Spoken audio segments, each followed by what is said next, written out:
Rekan-rekan media yang saya hormati, hari ini 13 Mei 2022 adalah hari terakhir rangkaian acara KTT khusus ASEAN Amerika Serikat.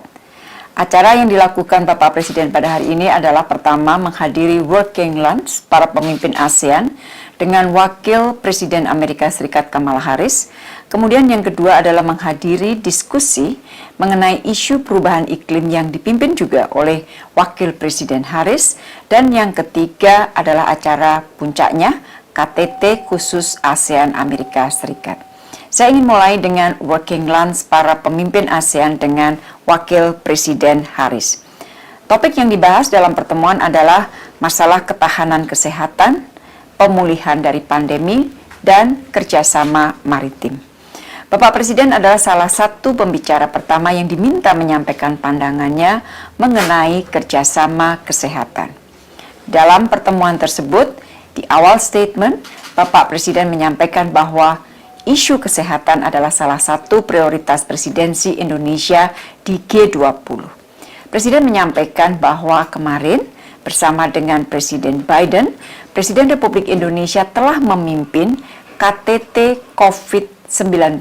Ini merupakan KTT yang kedua. Presiden lebih lanjut mengatakan bahwa kerja kita semua untuk menangani COVID-19 belum usai. Kerja kita untuk mengantisipasi pandemi yang akan datang masih terus berlangsung. Untuk menyelesaikan pekerjaan ini, menurut Presiden diperlukan penguatan kemitraan ASEAN Amerika Serikat. Di dalam konteks kemitraan Amerika dan ASEAN, Bapak Presiden menyampaikan beberapa usulan kerjasama kesehatan untuk memperkuat kesiapsiagaan global, yaitu pertama, pembangunan sistem deteksi dini yang lebih efektif, termasuk diantaranya adalah pertukaran informasi dan penguatan kapasitas deteksi. CDC Amerika Serikat akan dapat banyak berperan di dalam hal ini. Yang kedua, pembentukan medical inventory buffer untuk kawasan. Bapak Presiden mengusulkan agar ASEAN Regional Reserve of Medical Supplies dapat dikembangkan menjadi inventory buffer kebutuhan kesehatan. Yang ketiga, pengembalian kemandirian industri kesehatan kawasan.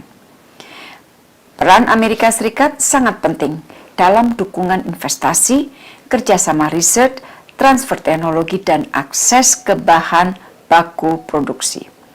Dalam kaitan ini, Bapak Presiden menyampaikan harapan agar kemitraan dengan Amerika Serikat dapat mendorong keterlibatan negara ASEAN dalam rantai pasok kesehatan global.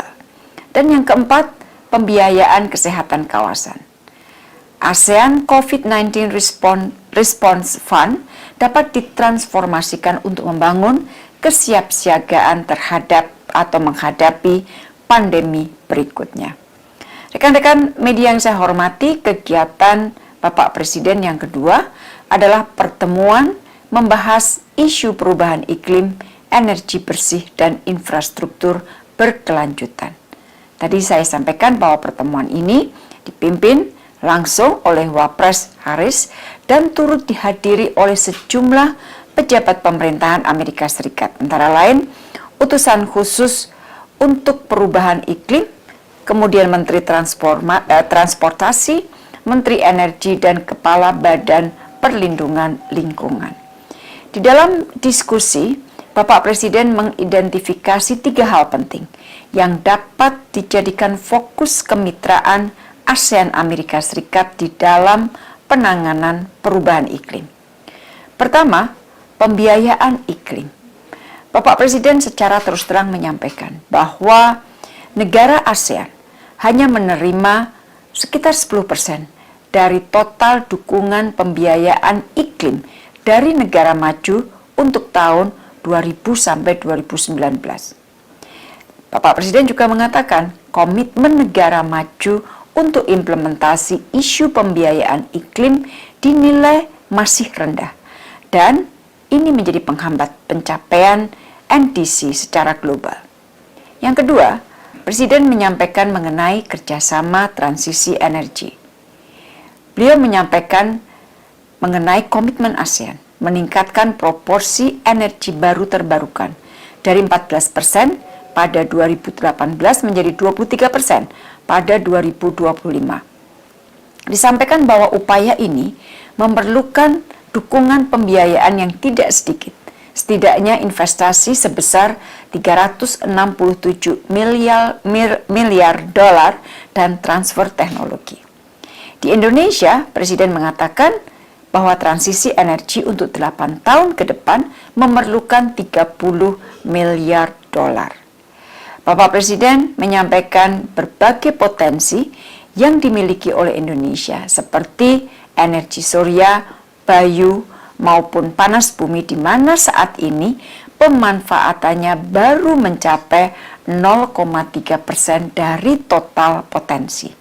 Dan Indonesia juga memiliki potensi besar sebagai hub pengembangan ekosistem kendaraan listrik di kawasan yang insya Allah pada 5 tahun ke depan akan lebih kelihatan hasilnya. Dan yang ketiga adalah investasi ekonomi hijau.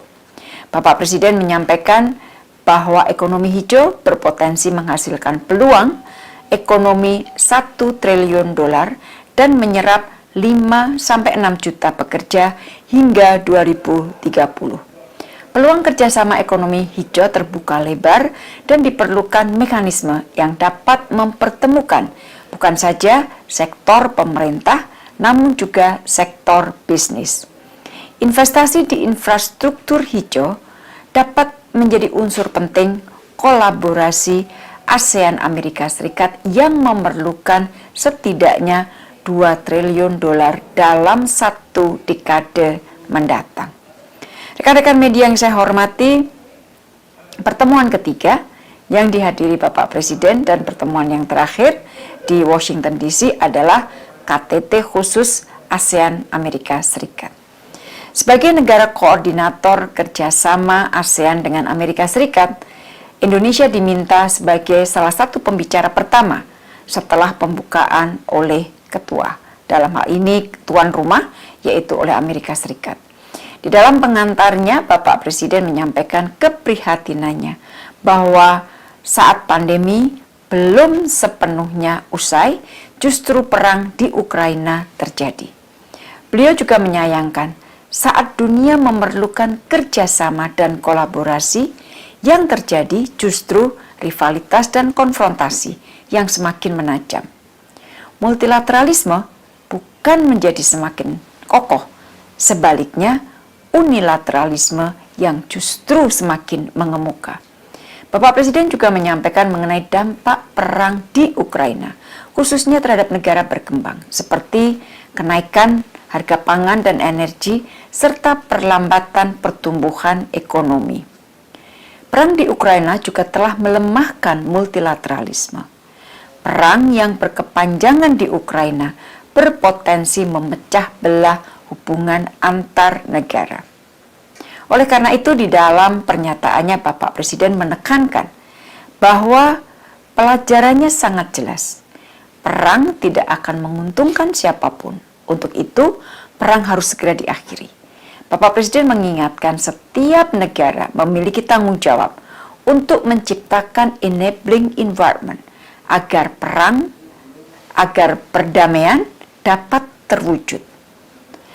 Dalam pertemuan, Bapak Presiden juga mengulangi apa yang telah disampaikan di Kongres dan di acara makan malam sehari sebelumnya, bahwa sudah lebih dari 5 dekade, ASEAN terus membangun arsitektur keamanan yang inklusif, mengedepankan paradigma kolaborasi, serta mendorong habit of dialogue and rules-based order.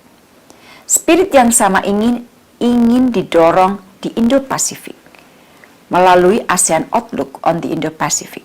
Oleh karenanya, Bapak Presiden menyambut baik inisiatif Amerika melalui Indo-Pacific Economic Framework atau IPEF dan diharapkan adanya sinergi antara IPEF dengan pelaksanaan prioritas kerjasama yang ada di dalam ASEAN Outlook on the Indo-Pacific.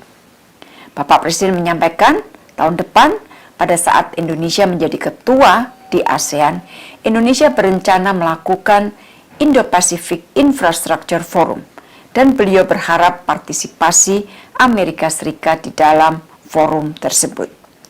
Dalam pernyataan penutupnya, Bapak Presiden menyampaikan sekali lagi harapan agar kemitraan Amerika Serikat dan ASEAN dapat terus menjadi bagian dari jangkar perdamaian, stabilitas, dan kemakmuran di kawasan dan kemakmuran dunia. Rekan-rekan media yang saya hormati, KTT kali ini menghasilkan ASEAN-US Joint Vision Statement yang sudah diadopsi pada saat penutupan KTT. Sebagai koordinator, Indonesia memimpin proses perundingan Joint Vision Statement ini. KTT berhasil menyepakati secara prinsip peningkatan kemitraan ASEAN-Amerika Serikat dari kemitraan strategis menjadi kemitraan strategis komprehensif. Pembahasan detail mengenai kemitraan ini akan dilanjutkan dan direncanakan akan diluncurkan pada KTT ASEAN-Amerika Serikat bulan November 2022. Di dalam Joint Vision juga disebutkan komitmen kedua belah pihak untuk meningkatkan kerjasama di berbagai sektor strategis. Antara lain, pertama, penguatan kerjasama pemulihan pandemi dan keamanan kesehatan guna memperkuat resiliensi atau ketahanan kesehatan kawasan melalui program ASEAN-US Health Future Initiative, dan Amerika mendukung ASEAN untuk menguatkan kapasitas manufaktur berkelanjutan untuk produk medis esensial serta riset bersama. Yang kedua, peningkatan kerjasama ekonomi dan konektivitas, antara lain untuk memfasilitasi penguatan rantai pasok dan konektivitas kawasan untuk peralatan medis, obat-obatan, vaksin, komoditas pertanian, kemudian mendorong pemajuan transportasi berkelanjutan termasuk kendaraan listrik, serta memperkuat kapasitas cyber security dan pemajuan literasi digital yang inklusif. Yang ketiga, di dalam Joint Vision Statement tersebut disebutkan mengenai peningkatan kerjasama perubahan iklim, dan melalui program US-ASEAN Climate Futures dialokasikan dana untuk mendukung implementasi Nationally Determined Contribution atau disebut NDC dari negara-negara ASEAN. Selain itu, juga didorong kemitraan publik swasta untuk mendukung percepatan transisi energi bersih, antara lain melalui skema financing, blended finance, dan transfer teknologi. Keempat, peningkatan kerjasama pendidikan termasuk penguatan kolaborasi universitas dan perusahaan melalui program Billion Futures dialokasikan untuk peningkatan pembangunan pendidikan, pelatihan guru, dan promosi pengarus utamaan gender. Kelima, peningkatan kerjasama maritim melalui ASEAN-led mechanism dalam bentuk memperkuat koordinasi antar Maritime Law Enforcement Agency di bidang maritime domain, awareness, search and rescue, keamanan maritim, dan pemberantasan IUU fishing.